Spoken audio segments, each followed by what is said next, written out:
avuga ko umuvugizi w'umutwe wa M23 ashobora kuba ari mu maboko ataraye. Uwo nta wundi ni Major Wiringoma M23 acika M23 ngo bikaba ngo yajyanwa mu nkiko. Ariko urebye amafoto dufite hano turi kureba imbere yacu wagira ngo gutanga kino kirego nabyo byari imyigaragambyo. Gutanga ikirego bisaba kwitwaza amadarapo naho bita Rushinga ngo ni ku muhanda Kausa Kirorirwe. Kuri uyu wa kabiri habereye imirwano ikaze yahuje M23 ndetse n'inyeshyamba za Wazalendo.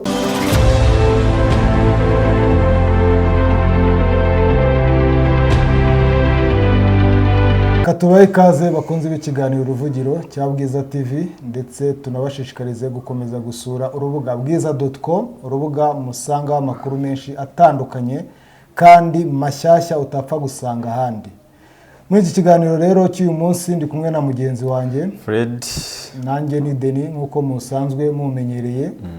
Fred, umeze neza? Meze neza still, izuba riracyari rya rindi. Turashima Imana nta kibazo. Izuba riracyari ariko uko iminsi ndabona irimo iragenda yicuma, wenda mu kwa munani gusoza tuzabona akavura gake. Simbi hamwe. Gutegereza mu kwa 9. Mu kwa 9 buri. Mu kwa 9 kandi kuko nabonye njyango n'umwaka ushize ntago yigeze bigira. Ntago na ya indi igigwamo icishamo ikagwamo hagati ubu ngubu. Harya sinzi bayita kera tukiga ikinyarwanda ariyo bitaga umuhindo, inkanga bagisha, inyagiramirara,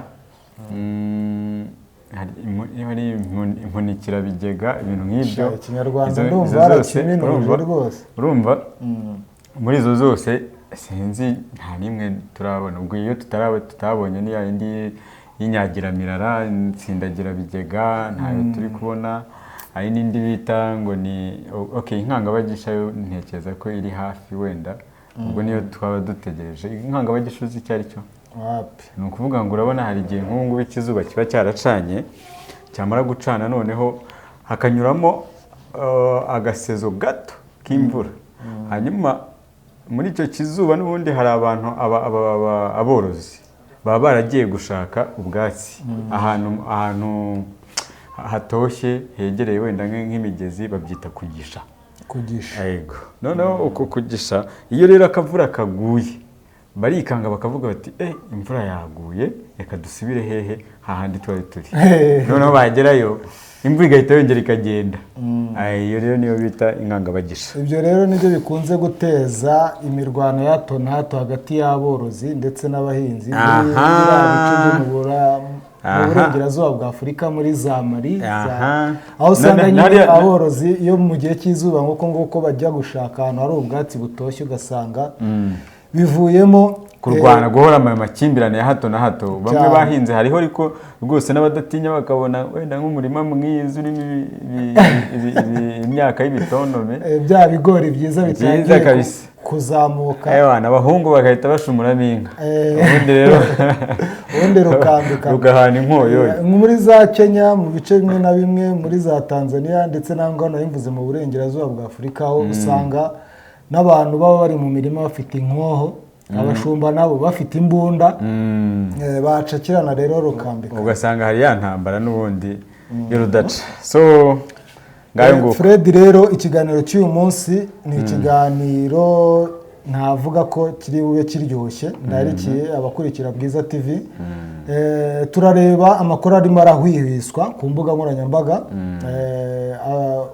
avuga ko umuvugizi w'umutwe wa M23 ashobora kuba ari mu maboko ataraye. Uwo nta wundi ni Major Wiringoma, wari umaze iminsi myinshi atagaragara rwose. Guhera mu kwa 5 no musirikare wa M23 ntabwo arimo aragaragara mu itangazamakuru, nta kintu ari gutangaza. M23 nayo isa nkaho itakibaho, ni ukumva gusa ngo iri mu mirwano ariko na Wazalendo, ariko ntago mva ibintu itangaza. Bya bindi yari nta matangazo ari official tubona. Wapi. Kandi nzi ko ifite abavugizi barenze umwe. Bafite no Wiringoma, bafite Laurence Kanyuka, bafite na Canisius bose Nk'ubu sinzi niba bose barafungiwe cyane. nk'ubu bamaze iminsi ntangiye kuvuga ngo bababeshyera ntabwo tubizi kuko ntabwo tuba kuri tere.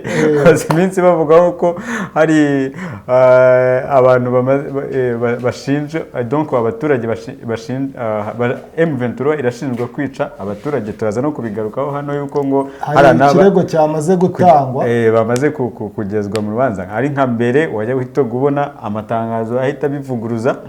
Yego, reka twizere ko wenda Wiringoma niba adafunzwe nk'uko biri kuvugwa nawe ari bugire reaction kuri ano makuru akomeje kumuvugwaho. Warukomoje rero ku kirego cyatanzwe gishinja M23 n'abantu ngo bahohote cyangwa afite ababo biciwe mu ntambara za M23 zigiye zitandukanye. Ikirego cyatanzwe ku rukiko ku bushinjacyaha bwa gisirikare muri Kivu y'Amajyaruguru uyu munsi kuri uyu wa gatatu. Tukiri kuri M23 kandi ejo kwa kabiri ngo yiriwe mu mirwano ikaze ahitwa Muyanga na Rushinga ku muhanda Kahusa Kirorirwe ni muri teritwari ya Masisi. Turi buze kureba ukuntu byagenze ngo bashobora kuba rwose ngo barakubiswe inshuro na Wazalendo ngo bakanyanyagira babyita gukwira imishwaro. No, urebye nayo makuru turi bugarukeho na ngingo nyinshi, ariko mbere yuko dutangira kino kiganiro Fred nifuza ko twasuhuza abakunzi bacu tubazi rwose tubacaho gutyo tukabasuhuza ikiganiro kirangiye. Ariko reka uyu munsi reka tubaho umwitangirizwa tubanze tubahe yambo. Yego, reka dufate ikiganiro rero ejo twakoze cy'uruvugiro tureba bariho tubasuhuze. Rimwe na rimwe ukaba wanacishamo n'agakomenti kabo. Yego, ahubwo turazisoma. Nta kibazo kabisa. Reka duhere kuri Chris Jenny rero we yararimo atwifuriza umugoroba mwiza abo kuri Bwiza. Turakomeye Chris Jenny, twizere ko nawe umeze neza uherereye hose. Uwo bita Suzanne Generation ati Fred amakuru komera muvandimwe Denis. Komera nawe ndagusuje. Denis bizu. Denis bamaye bizu mu kiganiro. Ubonye abari yanyaze. Agabangira ari Denis. Ntacyo Suzanne. Wenda tuzahura tukaganira. Mukaganira wa babiri. Yes, we yashimaga view twari dufite. Ariko harabona bonye ngo bakumbuye kubona nta ngofero Denis. Bihangane.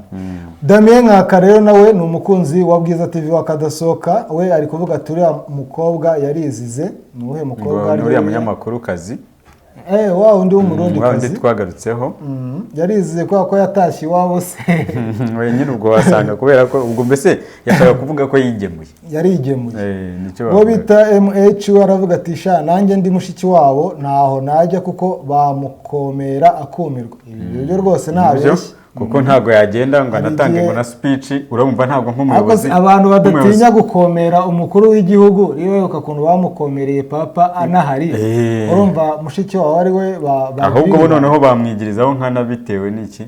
Gusa nabonye umwe mu bamwungirije ba hafi ni administratrice wa OIF we yamaze kugera Kinshasa. N'ubundi ko icyo gihe twari twavuze yuko azahagararirwa. Ikintu nibajije banze gutumira secrétaire général batumira administratrice cyangwa yaritumiye.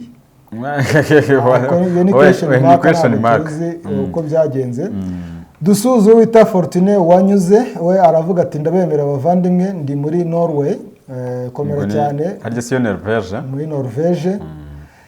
Muri Norvège koko tuhafite abakunzi benshi bakurikirana bwiza.com. Habyarimana François ari Rubavu ati Salam Nsengiyumva Denis na Fred muduhaye makuru i Rubavu tubateze yombi. Uwo bita Faustin Dusabe ati umuntu wihakana ababyeyi be nta minsi yo kurama ku isi abafite imbere y'Imana cyangwa kwihakana urubyaro rwe niko kwihekura umwana. Aho bagarukaga kuri nko kwihekura umwana uri mu nda. Bagarukaga kuri Mwangacucu. Mwangacucu usa nkaho yitaje bene wabo b'abanyekongo bakoresha Ikinyarwanda. Reka dusoze rero na Singleto Jojo.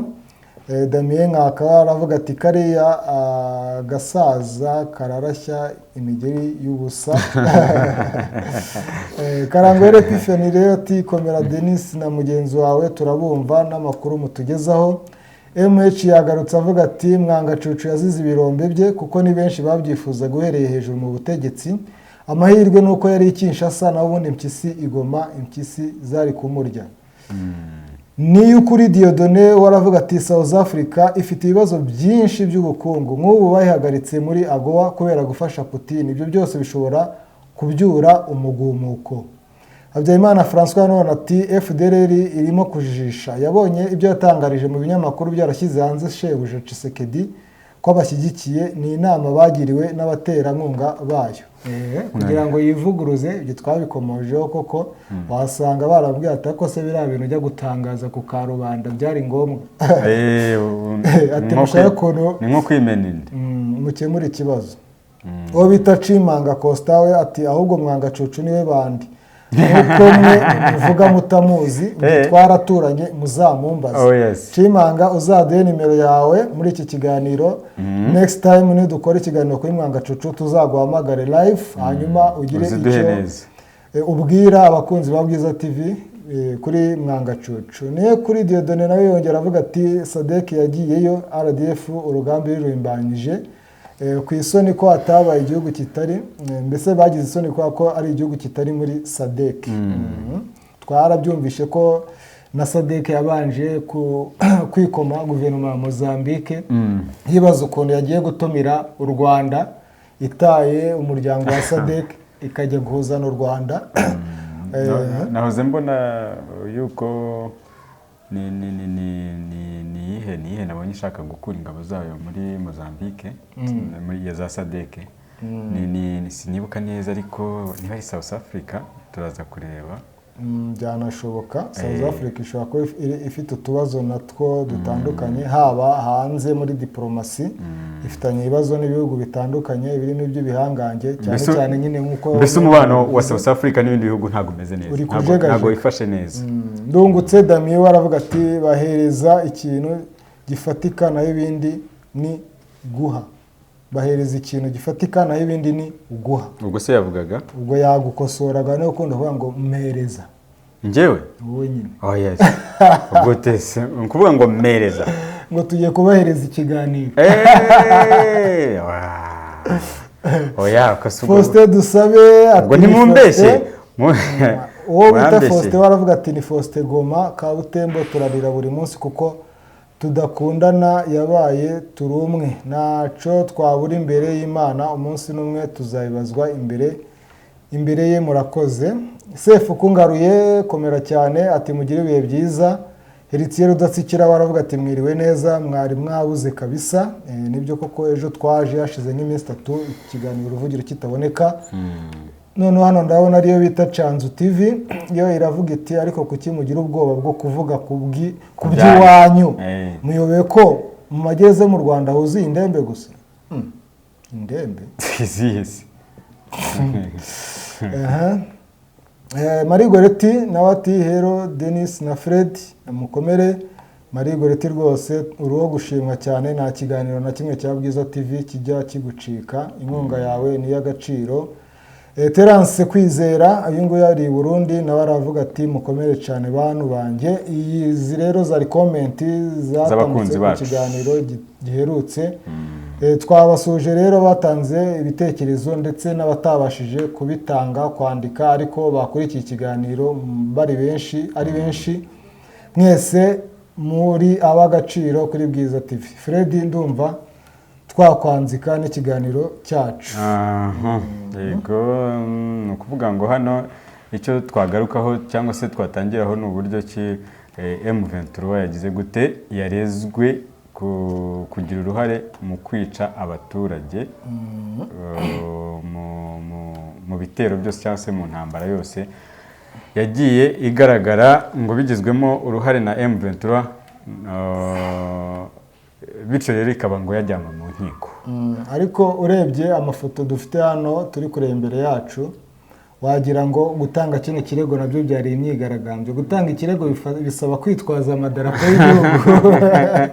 Wagira ngo ni igihugu kigiye kurega ikindi. Bari bitwaje amabendera ya Kongo.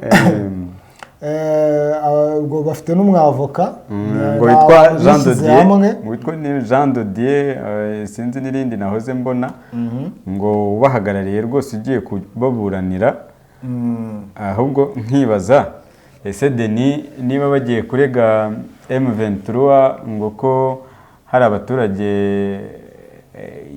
yishe ubwo ni mu ibyo byose ni mu ntambara donc ni kuva intambara itangiye yego ngo guhera nabonye n'amatariki bayagaragaza gusa no guhera mu kwa 10 mu kwezi kwa gatandatu k'umwaka ushize kugeza ubu ngubu nabonye ariho bashingira ikirego cyabo guhera ku itariki 13 z'ukwa gatandatu 2022 kugeza nyine ubwo batangaga kino kirego n'uyu munsi bakavuga ko abantu 1600 muri teritwari ya Rucuru, Masisi n'iya Nyiragongo bamaze kwicwa baguye mu mirwano nyine ngo yatejwe na M23. Ikirego rero kikaba cyatanzwe n'umwavoka wabo nk'uko wari ubivuze uwo bita Jean Claude Mwamba ngo niwe rwose niwe kizigenza niwe batoranyije ugiye kurega. Hanyuma se ubundi ubu noneho M23 yo nibarega noneho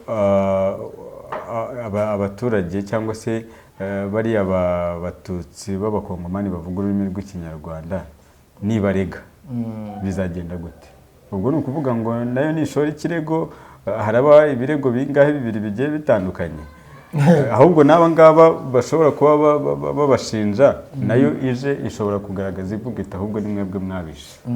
Aba rero ngo barasaba ubutabera gukurikirana abagize uruhare mu kwica abo bantu nk'uko nyine uno mwunganizi wabo Mwamba abivuga. Hano abanyakongo bagaragaye n'umunyamategeko wabo Claude Mwamba bajyanye ikirego mu gitondo cyo kuri 26 Nyakanga 2023 nk'uko byemezwa n'abanyamakuru bakorera mu burasirazuba bwa RDC babitangaje. Hano ikirego bashoye kivuga ko abarwanyi ba M23 bishe abaturage barenga 1000 muri teritwari ya Rucuru, Masisi na Nyiragongo mu ntara ya Kivu y'Amajyaruguru. Ubuyobozi bwa M23 ntacyo buravuga kuri iki kirego, ariko ubwo busanzwe busobanura ko uyu mutwe witwaje intwaro utica abaturage ahubwo washinzwe kugira ngo urinde umutekano wabo wari ugeramiwe. Urugero rw'ubwicanyi M23 yashinjwe ikabuhakana nubwo leta ya RDC ihamya ko bwakorewe muri Kinshasa na Bambo muri Kishishe na Bambo muri teritwari ya Masisi. Njye mbona abavandimwe hano bavuga bati utu duce twabo tudusoma nabi cyangwa bajye batubabarira, ni nk'uko n'abariyo natwe tubabwira bati muvuge rwa Rutabura cyangwa muvuge hari uwavuga ngo rwa Rutabura cyangwa undi akavuga ati wenda mu Nyamirambo. Ahubwo ngiye nkeka ko uduce twabo dushobora kuba tudusoma neza kubarusha kuko ni Ikinyarwanda. Ese wambwira gute kuntu Rushinga cyangwa Muyange abakongomani wenda batari bari bavuga Ikinyarwanda bakurusha babisoma neza kukurusha.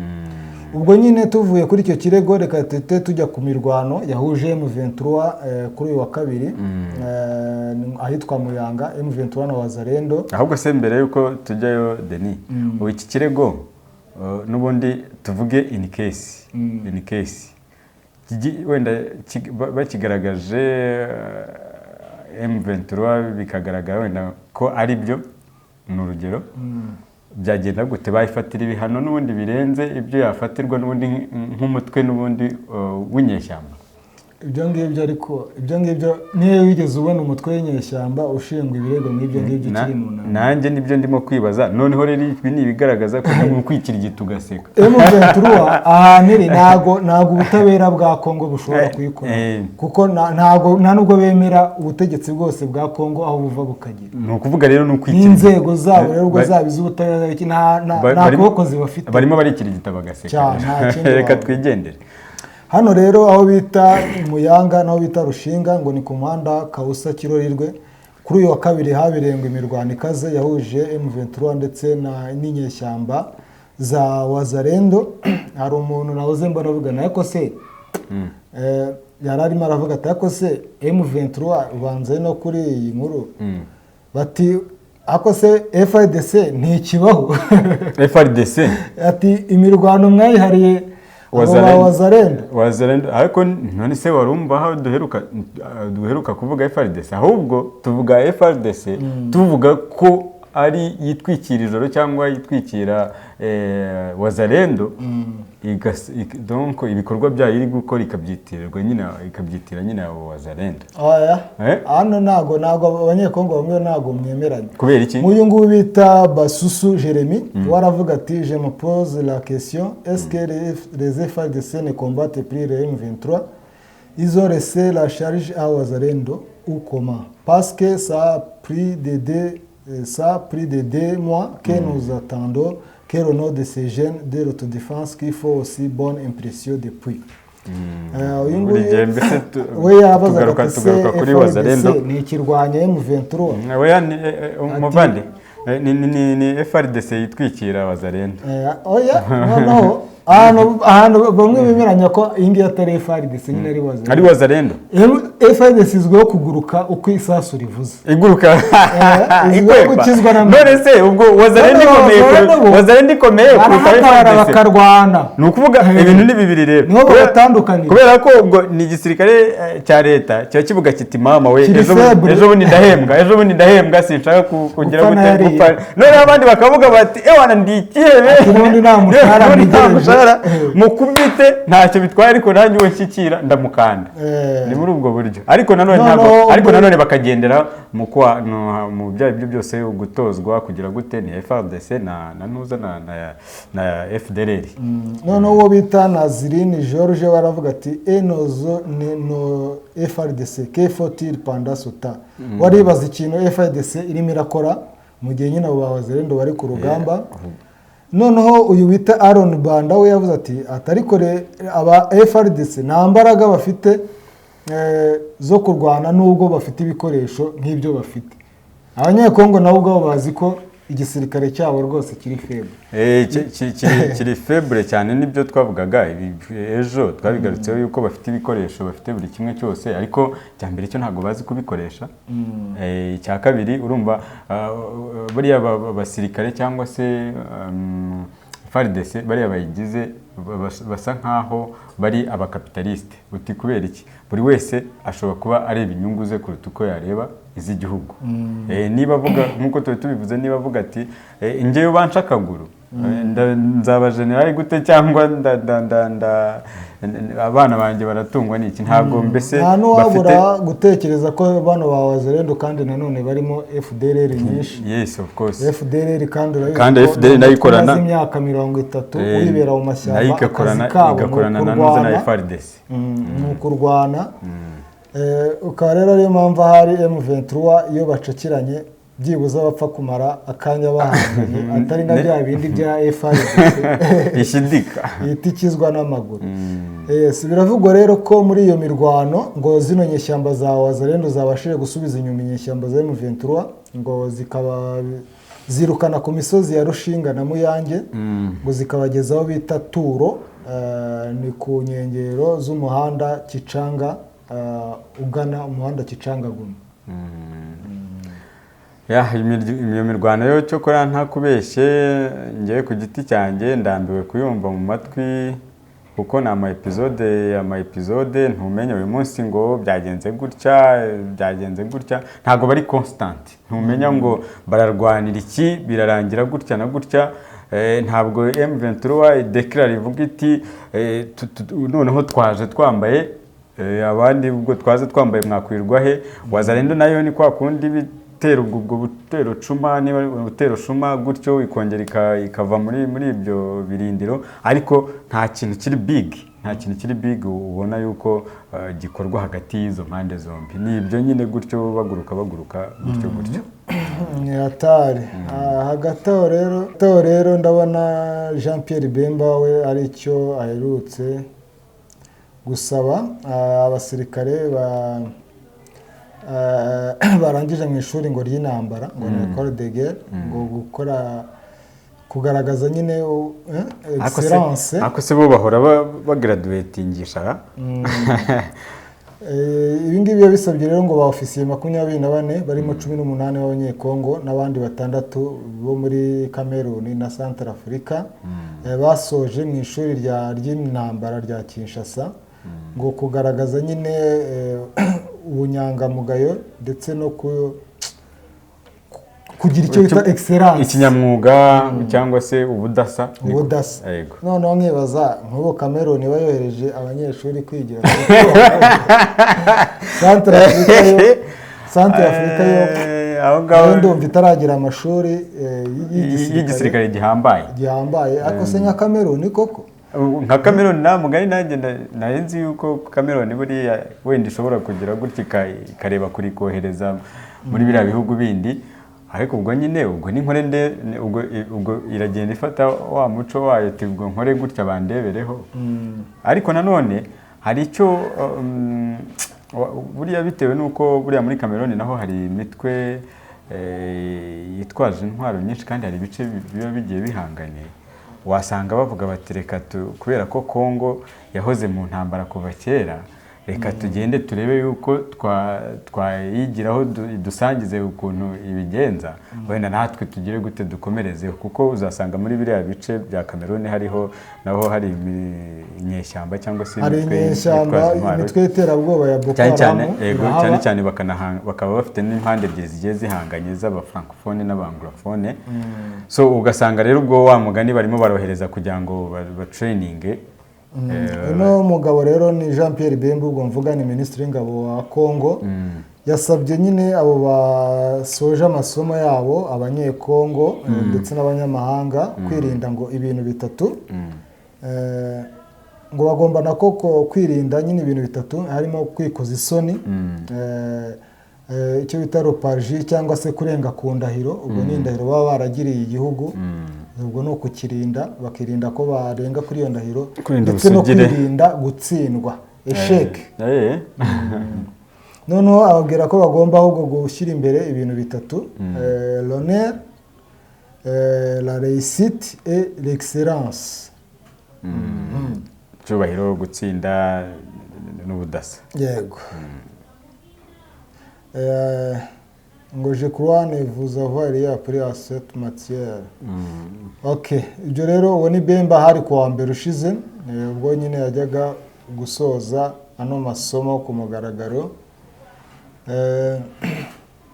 Ndumva ari uko byifashe. Ndumva rero tweta tujya kuri ya nkuru ya Wiringoma, urebye nayo nyamukuru, ivuga ko n'umugabo Wiringoma, Majoro Wiringoma, umuvugizi w'ishami rya gisirikare rya M23, harya Wiringoma yaheruka kuvuga mu itangazamakuru ryari, aheruka mu kwezi kwa gatanu, ni ukuvuga hashize ubwo hafi amezi abiri ya ntambara ikirimbanyije ya M23 na FARDC, hashiraga niburi cyumweru atavuze, ntago byashobokaga. Nubwo ari wenyine n'abandi babaga bari ba Canisius bose ntago wasangaga bicaye. Ariko kugeza uyu munsi ntushobora kumva izina Wiringoma mu bitangazamakuru, ntuheruka kumva Canisius agira icyo avuga. Ubu ngubu iyi nkuru turimo tugarukaho ivuga ko M23 ishinjwa kwica abaturage barenga 1000 muri kariya gace. Ubu yakabaye yaje yafashe ya mbere, cyangwa se hasohotse itangazo rigira gute ribi byamamagarana cyangwa ribivuguruza. Yego, turaza kureba kuri Twitter ya Perezida wa M23 turebe ko hari ikintu yaba yatangaje kuri ibyo birego. Gusa ariko amakuru avuga nuko ngo Wiringoma yabagize gute, yaba afunzwe. No kuvuga ngo ashobora kuba ikikomeje kuvuga ngo nuko yaba yaratawe muri yombi ngo kubera impamvu zitangwa rero hano zo zirasekeje cyane. Kandi ari byo koko bya binababaje. Biravugwa ko ngo yaba yaratawe muri yombi afatiwe Bunagana ngo ku mpamvu zo gusindira mu ruhame ku manywa y'ihanga. Noneho ngo abandi bavuga ko ngo yaba yarafashwe agerageza gucika M23.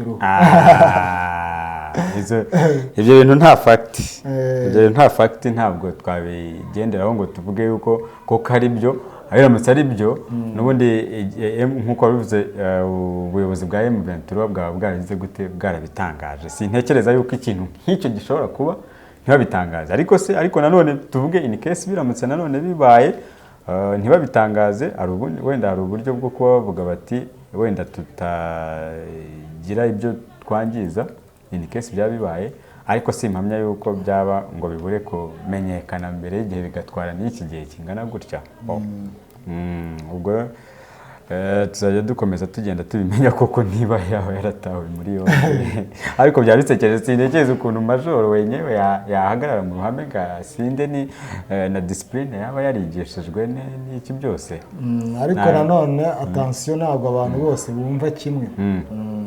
Kuki satabikora? Ashaka kumbwira ko M23 ari abatagatifu bubahiriza amategeko guhera ariko hari amategeko runaka yo bita ntayegayezwa ku buryo gusindira murambo cyo koza kubona kubona majoro n'umuvugizi uri muri structure yo hejuru mu buyobozi bwa M23. Simamenya ko ino kosa rikora. Ikindi kuvuga ngo yageragezaga ngo gucika M23, acika M23 ngo ubwaje ajye mu yavugaga ko barimo kuguhangana nabo, cyangwa wenda mu bijyanye ni na politike birashoboka, no mu gisirikare wa mugani birashoboka, ariko simpamya ko nanone yagera gutya ngo ajye ku ruhande rw'igisirikare cya Kongo. Ibyo n'ubundi ibyo barwaniraga bitagize gute bitari byagerwaho. Keretse wenda harabayeho izindi kata, asanga wenda bamwemereye nka miliyoni y'idolari, cyangwa se wenda urahagararira ingabo. Ariko nabwo biramutse bigenze gutyo, ubwo urumva nabyo byaba ari ikindi, cyaba indi case ikomeye, shoko byaba ari ubugambanyi. Ntago gusa sinizera ko bigira gute bishoboka. Nibiba biri mu bitangazamakuru cyangwa se ku mihanda y'ibitangazamakuru bigiye itandukanye. Ubwo biramutse ari ukuri, ntago hashira igihe bitagize gute bitamenyekanye. Gusa icyo twavuga ku bijyanye na M23 no guceceka nuko tubona itangazo riheruka gushyirwa hanze n'uyu mutwe. Ni itangazo ryo ku itariki 20 ryashyizweho umukono na Lawrence Kanyuka, no umuvugizi wa M23 nawe banze ari ku rwego nyine rw'igihugu rw'umutwe nyirizina, kuko Canisius avugira ku ruhande rya politiki, Wiringoma nawe akavugira uruhande rw'igisirikare. Itangazo rero baheruka gushyira hanze ryavugaga ngo iki, reka turebe. Hari ku itariki 20, ubwo rimaze icyumweru ndibaza.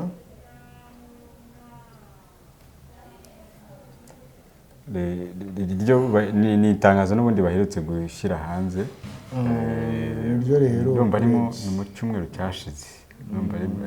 cyashize. Aho nyine rino tangazo ryo ryashinjaga guverinoma ya Kongo ko ikomeje gukora ibintu by'ubwicanyi. Bayishinjaga ubwicanyi bwakozwe muri zone M23 ngo yashyikirije zirangabo za EAC, ngo ubwicanyi bwo ku itariki 19 z'ukwezi kwa karindwi, ngo bwakorewe ahitwa Rubwe y'Amajyepfo na Tongo. Ndetse n'ubundi bwicanyi ngo bwaba bwarakorewe mu bice bya Rugogwe, Butsumba, Kirorirwe, Kizimba, Bukombo no mu bindi bice. Nibyo niryo tangazo riheruka. Ariko Wiringoma rwose arabuze. Wiringoma rwose nagerageze yigaragaze ko ari buze kunyomoza ano makuru arimo aramuvugwaho, yigaragaze. Abantu banakenerega no kumenya eske M23 iri mu biki, ihugiye mu biki, abaturage irwanira donc irengera bahagaze bate, ahantu igenzura byifashe bite. Ese abaturage n'ubundi bari bumvaga barinzwe kubera M23 ihari, bamerewe bate, nta mpungenge bakwiye kugira. Ni ngombwa ko rwose ko Wiringoma agira gute cyangwa se n'undi wenda ushobora kuba afite muri izo nshingano nka Canisius n'abandi batubwire batanga agatego rwose. yego. Okay, reka tuve rero kuri M23 tujye no ku zindi nkuru nk'ebyiri mbere yuko dusoza ikiganiro, nk'aho leta nako perezida sosiyete sivile ya Kivu y'Amajyaruguru ngo yararusimbutse ngo agatsiko k'abantu bitwaje intwaro bamugabyeho igitero ariko baramuhusha, gusa imodoka ye bamurasheho bamwerekezaho amasasu afata umuntu wari wibereye aho ngaho rwose utazi n'ibijya imbere, barapfuye. Imodoka y'uyu perezida sosiyete sivile ya Kivu y'Amajyaruguru we yafashwe n'amasasu ariko we abasha kuhava amahoro ari muzima, nta kintu yigeze aba. Ni byatangajwe n'urubuga bita Tazama RDC rwo muri Kongo, ari narwo rwatangaje iriya ya Wiringoma, ari narwo rwashyize hanze ibyo bintu bivugwa kuri Wiringoma ko yaba afunzwe azira ubusinzi cyangwa ngo azira gushaka gutoroka, kudizatinga mu yandi magambo. Leta y'u Rwanda rero nayo irashinja abayirwanya ndetse na Repubulika ya Demokarasi ya Kongo kugambanira Ambasaderi Karega. Ambasaderi Karega uribuka ko guverinoma y'Ububiligi, ubwami bw'Ububiligi bwanze kumwemeza nk'ambasaderi w'u Rwanda muri kiriya gihugu. Guverinoma y'u Rwanda ikaba ishinja abayirwanya ndetse n'ubutegetsi bwa Repubulika ya Demokarasi ya Kongo kugambanira Vincent Karega ngo atemererwe ku mwanya wa ambasaderi warwo mu bwami bw'Ububiligi. Aho bivuga ko kwangwa kwa Karega nka ambasaderi w'Ububiligi guherutse gutangazwa n'ibinyamakuru bitandukanye birimo radio na televiziyo RTBF, gusa guverinoma y'Ububiligi yo ntacyo yigeze ibivugaho. Ahubwo ngiye nahoze mbona ari ibinyamakuru by'aho mu Bubiligi biri gukotinga ikinyamakuru bita Jambo News, ikinyamakuru gisanzwe gikoreshwa n'abarwanya guverinoma y'u Rwanda, aribo barimo bakotinga ati Jambo News iravuga ko Karega gutya na gutya. Ndavuga ni se ibintu byabereye mu Bubiligi, Inora Libre Belgique gushaka amakuru arambuye yo gukotinga Jambo News byayinaniye, cyangwa amugani harimo izo kata guverinoma y'u Rwanda irimo iravuga. nazo zirashoboka, urumva baba barwanya u Rwanda ni benshi. Umuvugizi rero wa guverinoma y'u Rwanda ni Yolande Makoro yatangaje ikinyamakuru The New Times ko guverinoma y'Ububiligi yagendeye ku gitutu, aho yagize ati birababaje ko guverinoma y'Ububiligi isa naho yatwawe n'igitutu cya guverinoma ya Kongo n'icengezamatwara ry'imiryango y'abakanyi n'imirimbanyi bahaye iki cyemezo mu ibanga. Ati Makoro yongereyeho ko iki cyemezo cya guverinoma y'Ububiligi gishingiye ku gitutu cy'abarwanya leta y'u Rwanda ari kibi ku mubano w'ibihugu byombi. Karega rero yaraherutse kwirukanwa muri Repubulika ya Demokarasi ya Kongo aho yari ambasaderi w'u Rwanda, yahavuye muri Werurwe 2023, gusa guverinoma y'iki gihugu cyo ku mugabane w'Uburayi yo nayo yanze kumwakira. Hari amakuru amwe avuga ko muri Mata 2023 abarwanya leta y'u Rwanda barimo Abanyarwanda n'Abanyekongo bandikiye guverinoma y'Ububiligi bayimenyesha ko Karega yirukanwe muri Afurika y'Epfo akekwaho uruhare mu guhiga abatavuga rumwe n'ubutegetsi. Ibyo guhiga rero Abanyarwanda batavuga rumwe n'ubutegetsi ngo byiyongereyeho kuba Karega n'ubundi yarirukanwe muri Repubulika ya Demokarasi ya Kongo kubera leta y'u Rwanda ishinjwa gufasha umutwe witwaje intwaro wa M23 n'ubwo yo yakunze kubihakana inshuro nyinshi. Ubwo rero urumva ko Karega yagiriwe ishyamba. Urumva ko abarwanya u Rwanda bashaka ibintu byose, amacenga menshi kugira ngo barusheho kugira gute kwambika icyasha u Rwanda n'ubutegetsi muri rusange. Urumva nk'abo ngabo bafashe ya mbere bakavuga bati reka twandikire ibihugu kugira ngo bitazamwakira. Urumva yuko ni ikintu kiba gishaka, donc ni nka manipulation baba bashaka gushyira kujyana muri ibyo bihugu kugira ngo u Rwanda nyine rwitirirwe yuko rutagira gute, rudafite abaruhagararira beza. Yego, iki gitutu rero cya Kongo ku Bubiligi nacyo kirashoboka cyane kubera ko Ububiligi bufite inyungu nyinshi muri kiriya gihugu kuva bwagikoloniza kugeza n'uyu munsi. Kongo yakomeje kuba nabyita ngo ni pepiniyeri y'ubukungu bw'Ububiligi. Byashoboka kuko bafite imigabane myinshi muri sosiyete ya Jekamine ntibyanagutangaza na guverinoma ya Kongo yarabakanze ikababwira ati iriya sosiyete imigabane yanyu dushobora gusesa amasezerano mutagize icyo mukora nabo bakavuga ati aho kuduhagarikira umugati uriya mwambasaderi rwose bazashaka undi byose ni ibintu bishoboka. Ahubwo ikibazo nibaza ni ukubera iki nyine ariko si ubwo baba banze ambasaderi Karega bakemera undi. Yego birashoboka bakamwemera ariko nawe bashobora kumwemera ariko nyuma ugasanga nawe barimo baragira ibindi bavuga gutyo ariko wenda aramutse agiyeyo ho wenda hari ibindi bishobora kuvugwa. Gusa ikintu gitangaje ni uko bino bintu turi kubibona gutyo ngo Karega yanzwe ariko ntabwo turi kubona impamvu nyamukuru guverinoma y'Ububiligi yatanze yo kumwanga. Ntabwo nibyo bya bindi bya Munyangire nibyo twahoze tuvuga bya Munyangire niba mugani Ububiligi bufite izo nyungu bukura muri Kongo cyangwa n'ahandi bazagaragaza nimudakora ibi turakora ibi natwe ntabwo dukora ibi ngibi. Ugasanga noneho habayeho iyo Munyangire ariko ntibatange koze cyangwa se impamvu muzi ishobora gutuma bagira gute batemera ubwo busabe cyangwa uko guhagararira igihugu.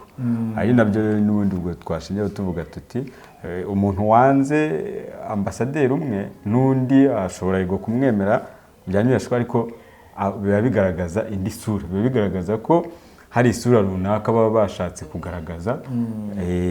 Mbese bisaba ikindi kintu wenda twavuga kigaragaza umubano umeze neza muri iki gihe hagati y'Ububiligi na Kongo ushobora kuba unishe inyuma y'ibyo byose turi kubona nuko urabona uriya rupfu rw'uriya mudepite uherutse kwicwa muri Kongo. Guverinoma ya Kongo igatunga intoki cyane bati ni mwebwe mwamwishe. Guverinoma ya Kongo rero kubera igitutu nyine cyinshi no kunanirwa gukora iperereza ryizewe igihe rishobora kwizerwa mu bihugu yasabye ubufasha yizeye nyine ko byafasha muri iryo perereza, ubwo wasanga nyine nuko batanga raporo bumvikanyeho ibyavuye mu iperereza harimo n'Ububiligi. Ububiligi kandi bwamaze kwemera gutanga iyo mfashanyo mu gihe igihugu cy'Ububiligi na Afurika y'Epfo n'Ubufaransa ndibaza yego nibyo byari byasabwe na guverinoma ya Kongo ndetse na MONUSCO byari byasabwe na guverinoma ya Kongo ko babaha expertise cyangwa ubunararibonye bwabo mu bijyanye n'iperereza ngo babafashe mu iperereza ngo hamenyekane iby'urupfu rw'uyu mudepite ukuntu yicwa rye ryagenze.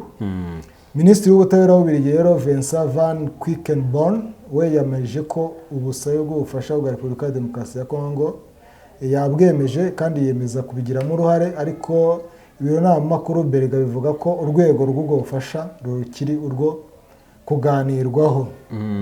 Gusa ubwo nyine urumva ko guverinoma ya Kongo yizeye guverinoma y'Ububiligi cyane. Kuki batahamagaje FBI cyangwa bahamagaze Abongereza bagahamagaza Afurika y'Epfo kandi tuzi ko nayo yagiye igirana umubano runaka n'u Rwanda uyu munsi bikemera ejo bikanga gutyo kugeza n'ubu ngubu ntabwo turamenya ngo bihagaze bite, biracyari muri dilema.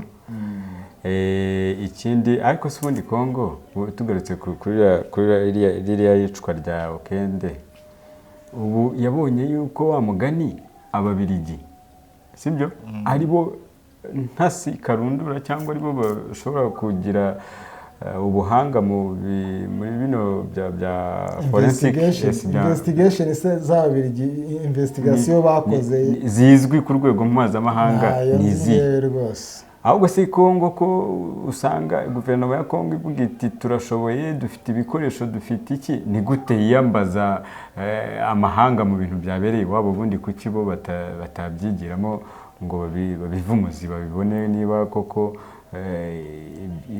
iryo yicwa ry'uriya mudepite bamenye babivumuzi ngo bavuge bati urupfu rwe rwatewe n'iki ugasanga bariyambaza iki Ububiligi. Urumva rero byose hamwe ni bya bindi byo gusiga icyasha nyine igihugu muri rusange.